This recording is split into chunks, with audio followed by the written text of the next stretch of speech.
Hoy es 10 de febrero de 2025, estamos de vuelta en directo a América de France 24. Soy Valentina Torres Sánchez y los invito a revisar los hechos que son noticia a esta hora. Daniel Noboa y Luisa González van a la segunda vuelta de las presidenciales en Ecuador.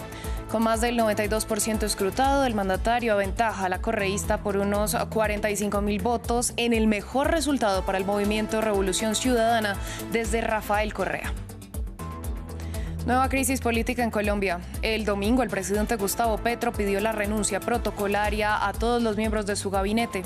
Eso luego de una reunión televisada en la que múltiples ministros mostraron su descontento respecto a decisiones tomadas por el jefe de Estado.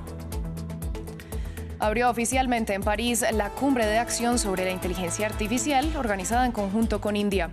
Un encuentro que reúne a representantes de unos 80 países y busca establecer un contrapeso a China y Estados Unidos como potencias en esta tecnología.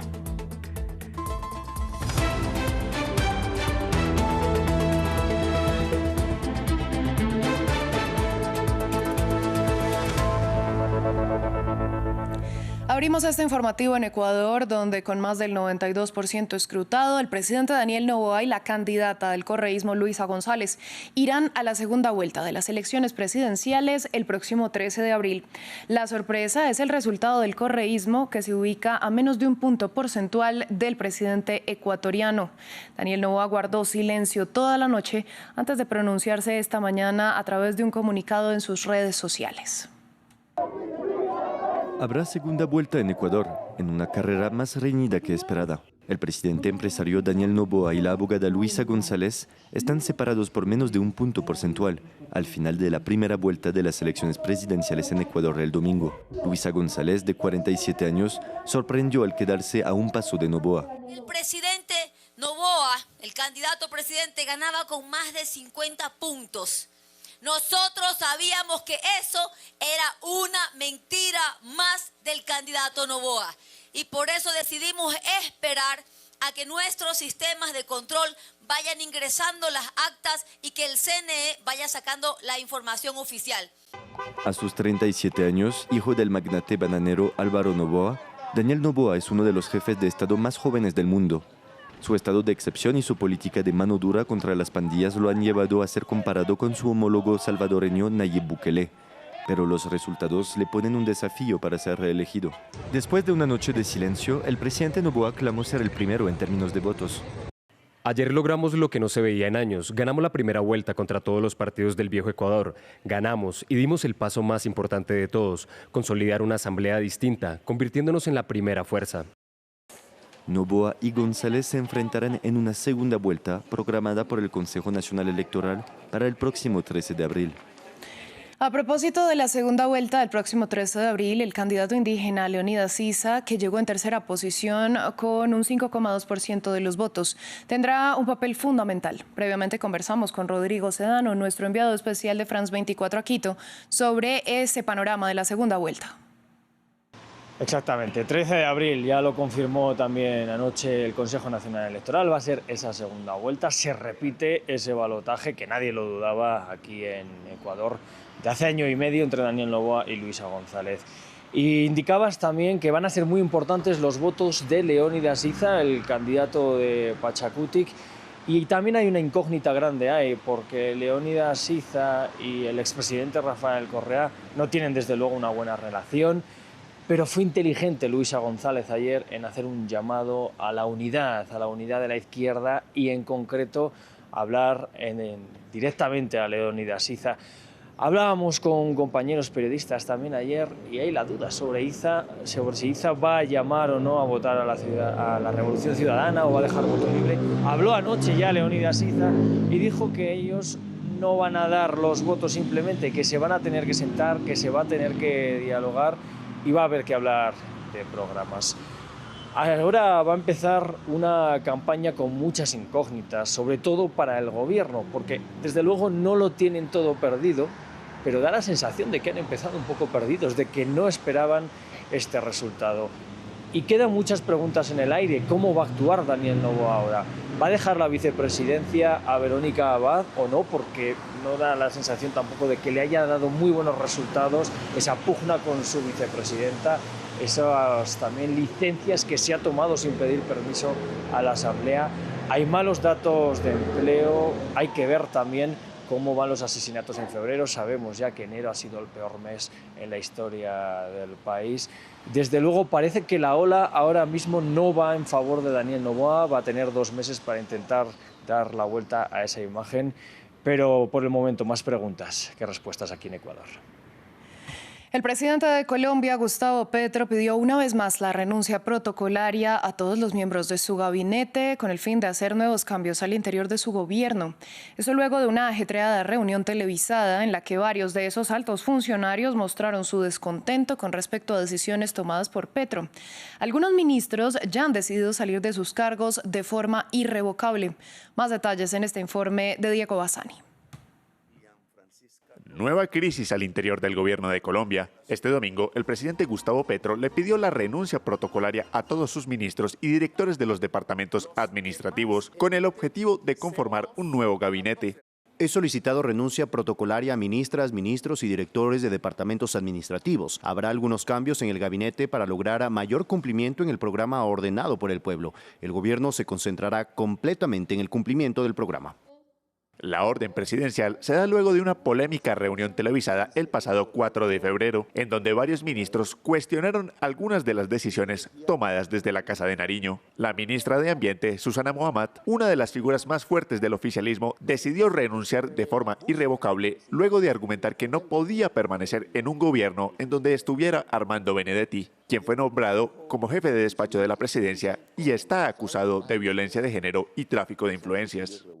Por las razones ya expresadas en el Consejo de Ministros del 4 de febrero, se hace incompatible permanecer en el cargo. Por su parte, el ministro del Interior, Juan Fernando Cristo, también ha decidido apartarse de su cargo de forma definitiva.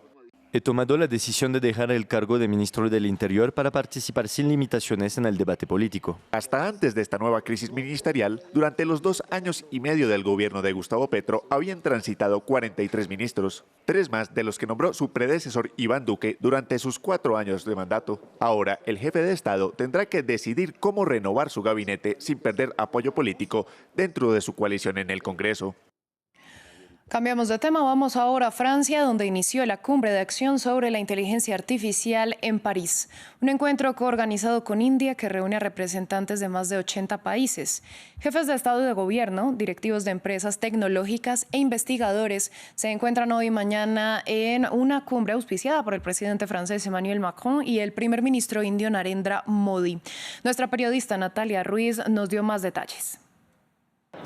Así es, pues es un programa bastante intenso. Recordemos que hay unos 1.500 participantes en esta cumbre que comenzó en la mañana de el lunes con 5 temas principales que tienen que ver básicamente con la inteligencia artificial como interés general, también lo que tiene que ver con el futuro del trabajo, de cómo la inteligencia artificial pues va a impactar el mundo laboral, innovación, la cultura también, y sobre todo uno de los puntos más importantes es sobre la confianza, que sea una inteligencia artificial a la que se le pueda finalmente brindar confianza. Hay mucha reticencia entre la gente del común. De hecho, aquí, según un sondeo en Francia, hay cerca del 60% de la gente que desconfían del uso y de lo que puede traer la inteligencia artificial en sus vidas, en realidad, en su vida cotidiana. Y también, pues lo que tiene que ver con gobernanza mundial, ese es otro de los puntos muy importantes que se están tratando a lo largo de las series de mesas redondas y de conferencias aquí en el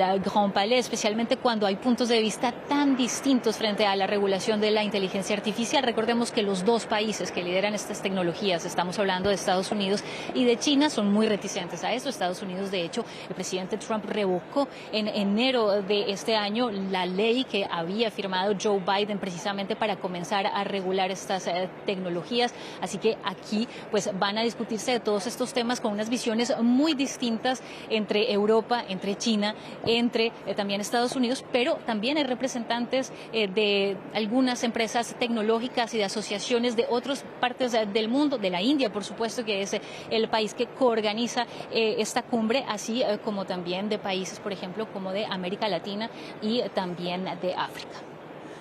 Vamos a Kosovo, donde las autoridades electorales informaron que el partido gobernante, con tendencia de izquierda y nacionalista, lidera los resultados en las elecciones parlamentarias del domingo.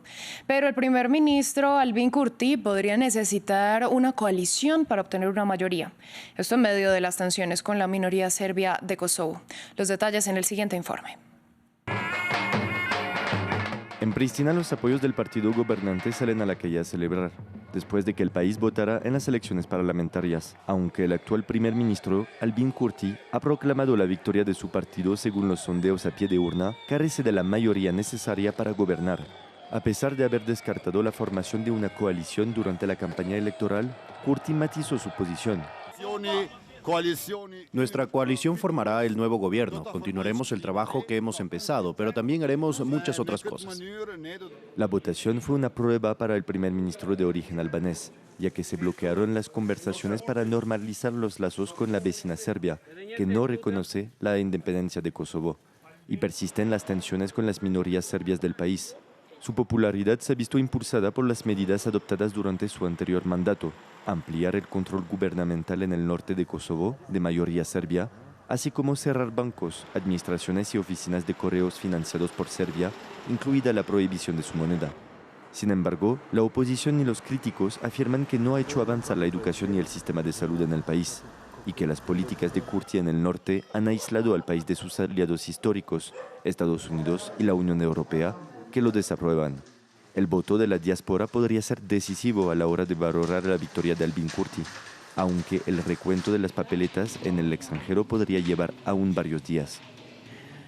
Hablamos ahora de la batalla comercial iniciada por Donald Trump. El domingo, el presidente de Estados Unidos anunció su intención de poner aranceles del 25% a las importaciones de acero y aluminio y prometió nuevos impuestos para otros socios comerciales que serán informados entre martes y miércoles. Eso mientras este lunes entraron en vigor los aranceles del 10% que China impuso a algunos productos estadounidenses en retaliación a los impuestos del gobierno de Trump. El ejecutivo de Beijing había esperado unos días para que estas medidas entraran en vigencia, intentando negociar con Washington, pero los esfuerzos fueron infructuosos. Nuestro corresponsal en China, Adrián Foncillas, nos amplió. Hoy entran en vigor los aranceles que aprobó China sorprendentemente el 4 de febrero en plenas vacaciones de Año Nuevo, cuando normalmente no se mueve una hoja en los ministerios. Fueron la respuesta urgente a los aranceles estadounidenses que habían entrado en vigor apenas unas horas antes. Los chinos incluyen gravámenes al carbón, el gas natural, el crudo, la maquinaria agrícola y los vehículos de alta cilindrada, entre otros, y controles a la exportación de metales raros. Siendo Donald Trump tan competitivo como es, no extrañaría que aumentara en breve sus represalias a los productos chinos. Esa guerra comercial sin bridas, sin embargo, parece hoy lejana. Los aranceles chinos suenan graves sobre el papel, pero en realidad lo son mucho menos. Solo cubren 14.000 millones de dólares, una nimiedad comparados con los más de 500.000 millones de dólares en productos chinos que había gravado antes Trump, según las estimaciones de Goldman Sachs. E incluso estos, del 10%, están muy lejos del 60% que había prometido Trump en las elecciones. Además, el viernes ya suspendió los aranceles a los paquetes pequeños, una medida que iba a castigar especialmente a las célebres plataformas chinas de moda como Shein o Temu. Es evidente que el presidente estadounidense deja un espacio para la negociación con Beijing, no solo para un posible acuerdo comercial, sino en asuntos geopolíticos como la paz en Ucrania. China, sin embargo, es consciente de que las embestidas estadounidenses llegarán tarde o temprano cuando Trump se desocupe de sus preocupaciones actuales. Es probable que esté esperando los resultados de la investigación que encargó sobre el comercio bilateral con China para cargarse de razones. Cerramos con deportes y lo hacemos con el Super Bowl, el acontecimiento deportivo más esperado en Estados Unidos. Anoche en Nueva Orleans se vivió un espectáculo y una victoria contundente de los Philadelphia Eagles, que se llevaron a su segundo trofeo de la NFL tras vencer a los Kansas City Chiefs por 18 puntos en una noche que estuvo marcada por la presencia del presidente de Estados Unidos, Donald Trump, y la presentación del cantante Kendrick Lamar. Así llegamos al final de esta emisión de noticias. A ustedes les agradecemos su sintonía. Les recordamos que pueden ampliar todo nuestro contenido en la web france24.com. Quédense con nosotros que volvemos en breve.